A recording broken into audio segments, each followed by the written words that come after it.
전도하라고 하면 참 막막합니다. 어떻게 해야 할지, 무슨 말을 해야 할지, 말주변이 없는 사람은 더 힘듭니다. 상대방이 조금 예민하거나 삐딱한 사람이라면 전도하려다가 오히려 큰 어려움을, 봉변을 겪기도 합니다. 전도는 참 쉽지 않습니다. 그래서 선교단체들이 전도할 수 있는 도구를, 책자를 만들었습니다. 이게 한국대학생선교회 CCC라는 단체에서 사형리 전도서 책자를 만들었습니다. 사형리란 4가지 영적 신앙의 원리를 소개하면서 복음을 소개하는 내용들입니다. 그 내용에 보면 첫 번째 원리, 사형리의 제1원리는 하나님은 당신을 사랑하시며 당신을 위한 특별한 계획을 가지고 계십니다 라고 하면서 구원 계획을 설명을 하도록 만들어 놓은 교재입니다. 그리고 내비게이토라는, 한국 내비게이토라는 단체에서는 하나님의 선물인 영생이라는 소책자도 만들어서 냅니다. 그래서 그 그림에 보면 십자가로 이렇게 건너가는 그림들, 설명들을 가지고 복음을 전하도록 해 놓았습니다. 이런 전도 소책자를 쓰면 조금 괜찮긴 합니다. 무슨 말을 해야 할지 정확하게 알려주기 때문에 한결 수월하게 복음을 전할 수 있습니다. 그러나 전도 소책자가 도움이 되긴 하지만 전도 자체가 쉬워지지는 않습니다. 그래서 전도 자체에 대한 관점의 전환을 해야 하지 않을까, 그것이 필요하지 않을까 저는 개인적으로 생각해 봅니다. 오늘 본문이 전도가 무엇인지, 전도에 대한 관점의 전환을 요청합니다. 전도는 누가 누구에게 어떻게 해야 하는지 오늘 말씀으로 함께 나누고자. 첫째로 전도는 누가 해야 합니까? 예수님이 직접 전도할 수 없습니다. 전도는 다른 사람이 대신 해줄 수가 없습니다. 천사도 나타나서 해주지 않습니다. 내가 아니면 나의 남편을, 나의 아내를, 나의 자녀를, 나의 부모님을, 나의 형제, 자매를, 가족을, 친구를, 이웃을 전도해 줄 수 있는 사람이 없습니다. 어떤 분은 목사님이나 전도사님이나 신앙이 좋은 전문가이시니 목사님께서 해주십시오 라고 생각하시는 분도 있을 것입니다. 그러나 저를 포함한 어느 누구도 여러분을 대신할 수는 없습니다. 그것이 전도입니다. 도와드릴 수 있지만 대신은 할 수는 없다라는 말씀입니다. 왜냐하면 여러분의 가족, 친구, 지인들이, 이웃들이 제일 믿는, 신뢰할 만한 사람이 바로 여러분이기 때문입니다. 따라서 내가 전도하지 않으면 그들은 예수 믿지 않을 가능성이 크게 됩니다. 이것을 좀 리얼하게 표현하면 이렇습니다. 내가 전도하지 않으면 그들은 지옥 갈 가능성이 높습니다. 죄송하지만 그렇습니다. 누군가 전도해 주겠지, 하나님께서 그들을 믿게 해 주시겠지 라고 막연하게 생각하면 마지막에 가서 후회할 수 있습니다. 누가복음 16장의 부자와 나사로의 이야기를 얼마 전에 말씀드렸습니다. 부자는 살아있을 때 이 땅에서 떵떵거리며 살았습니다. 그런데 그 부자의 집 앞에 거지 나사로가 살았습니다. 거지 나사로는 부자의 집에서 나오는 음식물 쓰레기로 겨우 연명했다고 나옵니다. 근데 둘 다 비슷한 시기에 죽어서 부자는 지옥에 가고 거지 나사로는 천국에 갔습니다. 지옥에 간 부자는 너무나 힘들어 지옥이 있다, 천국이 있다 하는 것을 깨닫고 살아있는 자기 형제들에게 나사로를 보내어서 회개할 기회를 주려고 천국에 있는 아브라함에게 이야기합니다. 저그 나사로가 살아서 자기 형제들에게 가면 그들이 회개할 것입니다. 제발 회개하고 여기 오지 않도록 해주십시오. 그러나 아브라함은 냉정하게 대답합니다. 이미 모세와 선지자들을 통해 주어진 성경의 가르침도 듣지 아니하면 아무리 죽은 자가 살아나도 그런 기적을 보여줘도 믿지 않을 것이다. 마찬가지입니다. 우리가 알고 있는 사람들 중에 죽은 사람이 살아나서 천국이 있다, 지옥이 있다 이렇게 간증하면 바로 예수님 믿을 것 같지만, 우리 주변의 사람들이 믿을 것 같지만 어떤 핑계를 대서라도 믿지 않을 가능성이 높습니다. 요즘 바빠서 못 가겠다. 내가 안 봤는데 어떻게 믿느냐. 2000년 전에 예수님의 얘기를 어떻게 알 수 있느냐. 그때는 책도 없지 않았냐. 라며 핑계를 댈 것입니다. 자, 생각해 보십시오. 하나님께서는 직접 전도하시지 않습니다. 특별한 만에 하나 천에 하나 한 시대의 한 인물 외에는 특별하게 역사하지 않습니다. 능히 하실 수 있지만 그렇게 하지 않으십니다. 왜? 이미 모세와 선지자를 통해서 주어진 성경 말씀과 우리가 있기 때문입니다. 따라서 우리가 살아있을 때에, 여러분이 살아있을 때에 전도하지 않으면 더 이상의 기회가 주어지지 않을지도 모릅니다. 따라서 전도는 누가 해야 합니까? 결국 우리가 직접 해야 합니다. 내가 하지 않으면 나를 대신할 다른 사람이 우리 가족 중에, 우리 친구 중에, 우리 지인 중에 없기 때문입니다. 육신의 가족과 친척과 가까운 친구와 형제와 이웃에 대한 전도의 책임이 저에게 있지 않고 여러분에게 있습니다. 여러분이 데려와야 복음을 전할 수 있는 기회가 생기기 때문입니다. 내가 아니면 그들을 전도할 사람이 없다 하는 사실을 깨달아야 합니다. 이것이 전도에 대한 관점의 변화입니다. 전도는 전문가가 하는 것이 아닙니다. 내가 부족하지만 내가 다른 사람이 아닌 내가 우리 가족을, 친구를, 친척을, 친지를, 어머니를, 아버지를, 자녀를 내가 복음으로 인도해야 할 책임이 있습니다. 내가 아니면 주변의 친구나 가족이나 친척이나 이웃을 전도할 사람이 없습니다. 내가 아니면 그들은 지옥 갈 수도 있습니다. 그들에게 복음을 소개할 가장 좋은 사람, 가장 믿을 만한 사람이 바로 나다 하는 사실을 깨달아야 합니다. 그런데 문제가 하나 있습니다. 가족이나 주변에 친한 사람들은 나를 가장 믿으면서도 나의 단점 또한 가장 잘 알고 있다는 것이 문제입니다. 그래서 전도가 쉽지 않은 것입니다. 가장 신뢰하는 사람의 단점을 알고 있기에 그들의 말을 가벼이 여기는 것은 그들의 책임입니다. 나는 전해야 할 책임이 있습니다. 나를 너무나도 잘 알고 있기에 나의 말과 행동에 진실함을 담아 내기가 쉬운 일이 아니다 하는 것이 우리의 어려움입니다. 다른 사람이 아닌 우리 자신에게 주신 전도의 사명을 다할 수 있는 우리 모두가 되기를 소망합니다. 그래서 우리 주변의 가족과 친구들을 교회로 인도하는 저와 여러분이 되시기를 간절히 소망합니다. 두 번째로 전도는 누구에게 해야 합니까? 전도는 가까이 있는 사람에게 해야 합니다. 잘 생각해 보십시오. 전도는 멀리 있는 사람, 나와 상관없는 사람, 평생에 한번 만날까 말까 하는 사람에게 할 수 있는 것이 아닙니다. 그거는 선교사님들에게 주어진 책임이고 그것은 그 사람 가까이에 이미 예수 믿은 사람들에게 주어진 책임이고 나에게 가까이 있는 사람, 내가 언제든지 만날 수 있는 사람에게 하는 것이 자연스럽고 주님이 정하신 방법입니다. 만약에 아무 상관도 없는 사람에게 전도하면 어떻게 될까요? 길가에서 노방전도하는 사람에 대한 우리의 태도, 부정적인 태도와 똑같습니다. 조금만 상상해봐도 압니다. 아무 상관도 없는 사람에게 전도하면 들으려고 하지 않습니다. 왜요? 낯선 사람이 이야기하는 것이기 때문입니다. 아무 상관도 없는 사람에게 전도하면 이상한 사람 취급받습니다. 왜요? 모르는 사람이 말을 걸어오기 때문입니다. 혹시 이단이 아닐까? 저 사람 맹신도인가 보다. 이상한 사람 취급을 합니다. 아무 상관도 없는 사람에게 전도하면 그 말을 믿지 못합니다. 왜? 신뢰할 만한 걸 알지 못하기 때문입니다. 신뢰가 없기 때문입니다. 가족이나 가까운 사람을 전도하는, 그러면 성경에도 그 근거가 나오느냐? 사도행전 10장 24, 25절에 나옵니다.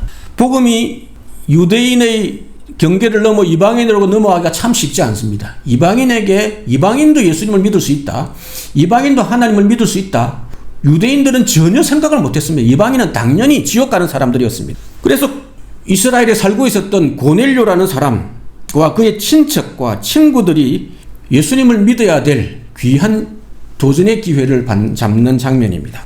이튿날 가이사라에 들어가니 베드로가 들어간 겁니다. 고넬료가 그의 친척과 가까운 친구들을 모아 기다리더니 마침내 베드로가 들어올 때에 고넬료가 맞아 발에 엎드려 절하니 24절에 고넬료라고 나옵니다. 고넬료는 로마식 원래 발음대로 하면 코넬리오스, 라틴어는 코넬리우스 이렇게 하는데요. 고넬료는 로마 군인 장교였지만 하나님을 경외하는 사람이었습니다.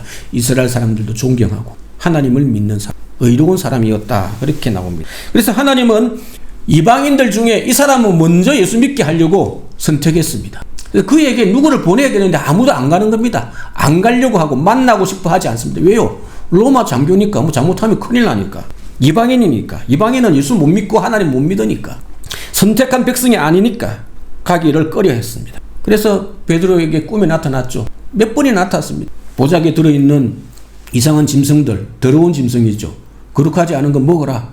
못 먹습니다. 그러니까 하나님이 거룩한 것은 거룩한 것은 충분히 가능하다. 뭐 이런 말씀을 하심으로 이방인 전도의 문을 여셨죠. 제가 말씀드리려고 하는 것은 이때 고넬료가 어떻게 자기 혼자 믿었느냐 아니면 어떻게 했느냐 하는 것입니다. 24절에 주변의 사람들을 끌어모읍니다.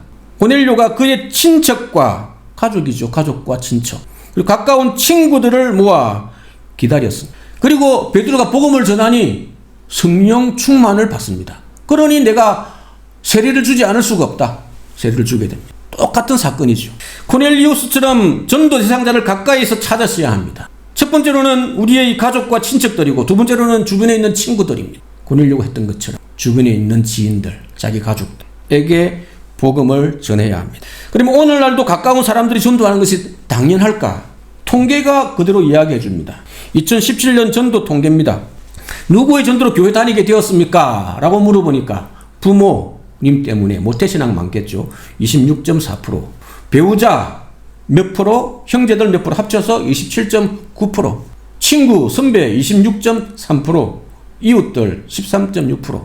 저거 다 합치면 90% 가까이 되는데 거의 100%가 되는데 한번 보십시오. 55% 가까이가 넘습니다. 배우자, 부모, 형제, 가족들. 가족과 친척들이 거의 50몇 %가 됩니다. 친구하고 이웃, 선배, 지인들이죠. 거의 40% 가까이가 되죠. 나머지가 뭐 0. 몇 %, 1% 뭐 이렇게 하면 됩니다. 이게 통계가 성경을 지지하고 있는 것입니다. 2021년 한 4년 정도 지난 통계입니다. 21세기 교회 연구소에서 여러 단체들하고 통합을 했습니다. 왼쪽에 있는 초록색 그래프, 막대 그래프인데요. 77%가 가족이나 친척, 형제, 자매, 친구와 지인이 17%. 점점 더 가족 신앙으로 흐르고 있는 얘기를 하죠. 가족을 뛰어넘어야 되는데. 그러니까 전도 통계를 보면 누구의 전도하면 전도가 잘 됩니까? 가족이나 친구들이나 지인입니다. 다른 방법이 없습니다. 성경 구절에도 가족과 친구의 전도가 먼저였습니다. 전도는 가까운 사람이 하는 것입니다. 통계도 마찬가지입니다. 가족이 가장 많고 그 다음에 친구와 이웃입니다. 통계와 성경 구절이 일치합니다. 이것이 전도에 대한 두 번째 관점의 변화입니다. 무엇입니까? 전도는 전도 잘하는 목회자와 전도사님이 하는 것이 아니라 전도는 가족들에게, 친구들에게, 부모님에게 해야 한다 하는 사실입니다. 6월 1일 첫째 주일 행복으로의 초대 주일이 2주 정도 남았습니다. 여러분의 가족, 친척, 부모, 배우자, 형제, 자매, 친구, 선배, 후배, 이웃들을 전도할 기회는 여러분에게 있습니다. 다른 사람에게 없습니다. 누구에게 해야 하느냐? 여러분이 알고 있는 예수 믿지 않는 또는 교회 다니다가 가리지 않는 사람 해야 합니다. 그게 가장 강력하고 가장 효과적이고 가장 좋은 결과, 열매를 많이 가져오는 통계라고 통계는 우리에게 사인을 보내고 있습니다. 예수 믿으라는 말이 어려워도 6월 첫째 주일에 교회 꼭 오라 라고 말은 할 수 있습니다. 교회 와서 맛있는 한식 점심 먹으며 편안한 교제 시간을 보내자. 좋은 시간 보내자. 유익한 시간 보내자. 좋은 사람 많다 라고 하면서 어쨌든 인도해 보시기 바랍니다. 그래서 손을 끌고 교회로 데려오는, 그래서 예수 믿을 수 있는 기회를 제공할 수 있는 저와 여러분 모두가 되시기를 간절히 소망합니다. 마지막 전도는 어떻게 해야 합니까? 앞에서 전도에 대한 관점의 변화 두 가지를 말씀을 드렸습니다. 전도는 내가 하는 것이며 전도는 가까이 있는 사람들에게 하는 것입니다. 그러면 구체적으로 전도는 어떻게 해야 합니까? 오늘 본문입니다. 오늘 15절 16절을 한번 보시기 바랍니다. 우리는 구원받은 자들에게나 망하는 자들에게나 하나님 앞에서 그리스도의 향기니, 이 사람에게는 사망으로부터 사망에 이르는 냄새요, 어떤 사람에게는 또 어떤 사람에게는 생명으로부터 생명에 이르는 냄새라, 생명에 이르는 향기라. 누가 이 일을 감당하리요? 이 일을 감당할 사람은 우리밖에 없다. 우리는 그리스도를 전하는 향기다 라는 말씀입니다. 왜 우리가 그리스도의 향기입니까? 우리 이웃들은 우리를 보고 그리스도의 향취를 맡습니다. 그 향취는 두 종류입니다. 어떤 사람은 사망에 이르는 냄새입니다. 우리가 전하는 복음을 거절하고 믿지 않으므로, 또는 우리의 삶을 보고 저 사람이 믿는 예수는 믿으면 안 되겠구나 라는 것을 보고 지옥에 가게 되니 사망에 이르는 냄새. 반대로 어떤 사람은 생명에 이르는 냄새가 될 것입니다. 우리가 전하는 복음을 받아들이고 반대로 우리가 우리의 아름다운 삶의 향기를 느끼고 믿음으로 하나님의 나라에 가게 되니 생명에 이르는 냄새, 향기입니다. 따라서 우리는 그리스도의 향취를 전하는 전도지, 통로, 은혜의 통로, 구원의 통로입니다. 우리 때문에 구원받는다가 아닙니다. 우리 때문에 주님께로 올 수 있는 기회를 제공받는다라는 의미에서 우리는 전도지입니다. 우리가 전도지라는 것은 말로 하는 전도만이 아니라 오히려 관계 전도를 이야기합니다. 말로 하는 전도는 그냥 말없고 전도지죠. 말이 전도지고 내어 전하는 복음이 전도지입니다. 그런데 왜 우리가 전도지라고 했을까? 이거는 우리 삶을 이야기하는 것입니다. 관계 전도를 이야기하는 겁니다. 본이 되는 삶이 되어야 그 사람들이 주님께로 마음을 열 수 있다라는 뜻입니다. 우리가 건강하게 바르게 본이 되도록 살지 않으면 우리의 말에 힘이 있을까요? 없을까요? 없게 됩니다. 따라서 먼저 본이 되는 삶을 살아야 사실 전도가 가능합니다. 그런데 우리가 향기 나는 삶을 살지 않으면 어떻게 될까요? 향기가 아니라 악취를 풍기면 어떻게 될까요? 하나님을 욕하게 됩니다. 오히려 전도의 문이 닫히게 됩니다. 그런 예수 나도 안 믿겠다. 나는 안 믿겠다. 너를 보니 믿을 의미가 없다. 라고 전도의 문이 닫히게 됩니다. 전도를 하다 보면 전도의 가장 큰 방해물이 뭔지 쉽게 알 수 있습니다. 전도를 하다 보면 심심치 않게 이런 얘기를 듣습니다. 기존에 다니는 거친 교회들, 나에게 상처 준 사람들, 실망한 사람들, 병들어 있는 교회들, 부패한 목회자들 때문에 교회 다니기 싫다. 난 교회 못 가겠다. 난 예수 안 믿는다. 라는 얘기를 종종 듣습니다. 그들은 뭐라고 이야기합니까? 예수님은 좋은데, 하나님은 좋은데, 성경은 좋은데 나는 누구 때문에 교회 안 다닌다. 내가 아는 한 사람이 있는데 그 사람 예수 안 믿는 사람들보다 더 나쁘다. 그런 사람이 다니는 교회는 나는 안 가겠다. 이처럼 기존에 교회에 다니는 예수쟁이 같지 않는 사람들 때문에 전도의 걸림돌이 되기도 합니다. 또 나쁜 교회에 실망해서 안 다니겠다, 못 가겠다라고 이야기합니다. 주로 언론에 기사화되는 싸우는 교회 모습, 부패한 교회 모습, 타락한 교회 모습을 비판하면서 복음을 거절합니다. 이처럼 병들어 있는 교회 모습이 오히려 전도의 문을 마지막 또 병들어 있는 목회자 때문에 교회 가지 않겠다. 예수 안 믿는다. 라고 이야기하기도 합니다. 이 경우는 주로 목회자들에게 상처를 받았기 때문에 어떻게 목사라는 양반이 그럴 수 있냐며 복음을 거절합니다. 이처럼 병든 목회자로 인해 오히려 복음을 방해받기도 합니다. 참 아이러니가 아닐 수 없습니다. 세상 사람보다 선해야 할 성도들이, 모범을 보여야 할 목회자가, 순결해야 할 교회가 복음의 방해가 되고 있는 안타까운 현실입니다. 다른 사람을 탓할 것이 아닙니다. 우리 스스로를 돌아보아야 합니다. 우리는 복음의 디딤돌이 되고 있느냐, 걸림돌이 되고 있느냐, 스스로를 잘 보아야 합니다. 여러분은 하나님의 전도지로서 향기를 냅니까? 아니면 악취를 내뿜고 있는 것은 혹시 아닙니까? 다른 사람들이 여러분에게 아름다운 선한 삶의 에너지를 느낍니까? 아니면 말도 섞기 싫고 상대하기도 싫은 사람으로 느끼십니까? 우리는 다른 사람에게 어떤 평가를 받고 있습니까? 다른 사람들이 여러분을 보면 예수님이 느껴질 수 있으십니까? 아니면 진실하지도 않고 잔머리를 잘 굴리고 한 입으로 두 말하고 돈을 꾸어주고 싶지 않은, 신뢰하지 못하는, 믿음이 가지 않는 사람으로 혹시 느끼지는 않습니까? 우리는 예수님의 향기 나는 전도지입니까? 우리는 악취 나는 더러운 종이입니까? 우리의 삶은 주변에 믿지 않는 가족들과 친구들에게 예수님의 사랑의 편지일 수밖에, 통로일 수밖에 없는 존재입니다. 우리는 다른 사람들에게 어떤 전도지, 어떤 삶의 통로입니까? 우리 자신을 잘 살펴 참된 그리스도인이 되고 먼저 사랑하고 먼저 희생하고 따지지 않고 먼저 섬김으로 그리스도의 사랑의 전도주가 되기를 주님의 이름으로 간절히 소망합니다.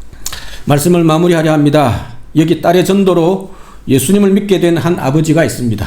딸은 갑상선 암 진단을 받았습니다. 수술을 했지만 2차례나 암이 재발했습니다. 설상가상으로 유치원에 다니는 딸의 아들이 자폐 진단을 받았습니다. 가벼운 진단이지만 자폐증 진단을 받았습니다. 재발한 자신의 몸조차 감당하기 힘든 상황에 아들의 장애까지 생기자 딸은 아들의 치료를 위해 이민을 결심합니다. 하지만 설상가상으로 이번에는 딸의 눈이 점점 흐릿해집니다. 너무 신경을 많이 쓰고 마음이 아파 고통 중에 망막과 시신경의 손상으로 눈이 보이지 않았습니다. 아버지는 소식을 듣고 급히 외국으로 딸을 찾아왔습니다. 아버지는 눈이 보이지 않아 집안일도 제대로 못하는, 설거지도 못하는 정도로 건강이 악화된 딸을 보고 지푸라기라도 잡고 싶었습니다. 그 동네의 작은 한 교회를 찾아가 무릎 꿇고 아무도 없는 시간에 기도했습니다. 하나님, 사랑하는 저의 딸에게 빛을 거두어 주시지 거두시지 않는다면 남은 삶을 주님을 위해 살겠습니다. 간절히 기도했습니다. 아버지와 함께 한국에 의료가 좋은 한국에 돌아온 딸에게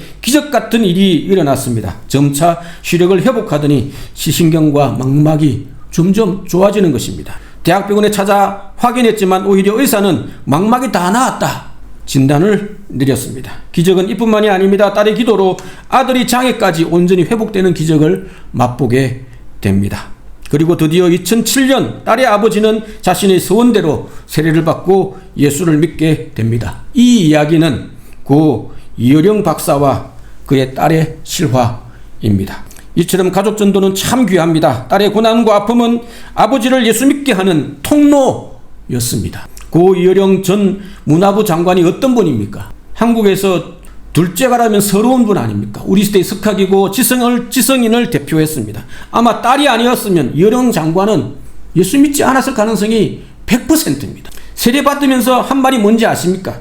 지금까지 살면서 아버지한테도 선생님에게도 무릎 꿇어본 적이 없었는데 하면서 세례받으면서 무릎을 꿇었는데 라면서 세례받을 때 꿇으며 이렇게 고백했다고 합니다. 아픔 속에서도 딸의 진지한 삶은 교만한 아버지에게 강력한 하나님의 살아계심을 증거하는 전도지였던 것입니다. 우리 또한 누군가에게 전도지여야 합니다. 우리의 사랑하는 가족, 친지, 친구들에게 다른 사람이 아닌 우리가 그리스도의 향기여야 합니다. 우리의 말과 삶이 사랑하는 이들에게 생명에 이르는 향기가 되어지길 간절히 소망합니다. 잠시 기도드리겠습니다.